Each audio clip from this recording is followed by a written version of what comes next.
ہر قوم کو اپنے اوپر تھوڑا بہت فخر تو ہوتا ہی ہے، لیکن ہمیں لگتا ہے کہ دنیا کا مرکز ہم ہی ہیں۔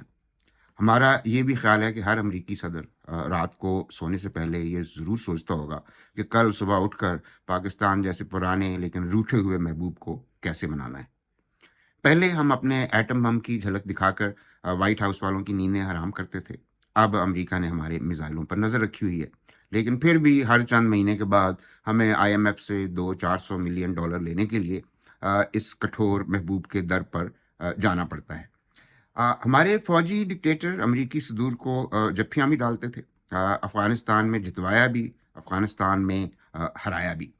ہمارے سیاستدانوں کا بھی یہی خیال تھا کہ اقتدار کا رستہ واشنگٹن ڈی سی سے ہو کر جاتا ہے، لیکن وہ والا قبلہ اب ہم نے اپنے ہی گھر یہاں پر پنڈی میں شفٹ کر لیا ہے۔ وہاں ٹرمپ آیا چاہتا ہے اور ہمارے بھائیوں کا خیال ہے کہ وہ ابھی سے خفیہ ملاقاتیں کر رہا ہوگا، منصوبے بنا رہا ہوگا کہ صدر بنتے ہی عمران خان کو جیل سے کیسے نکالنا ہے۔ یہی بھائی پہلے کہتے تھے کہ عمران خان کو اقتدار سے تو نکلوایا ہی امریکہ نے ہے۔ ہو سکتا ہے امریکہ روٹھا ہوا محبوب نہ ہو، وہ ایسا بدبخت معشوق ہو جسے پتہ ہی نہیں کہ ہمیں اس سے پھر پیار ہوا چاہتا ہے۔ یہ سوچنے والے کہ ٹرمپ آئے گا خان کو چھڑوائے گا، یہ بھی سوچ لیں کہ وہ خان کو اسی طرح سے آزاد نہ کرائے جیسے ہمیں امیدیں تھیں کہ امریکہ ایک دن ہمیں کشمیر آزاد کروا کر دے گا، یا جیسا امریکہ نے خود افغانستان آزاد کرایا تھا۔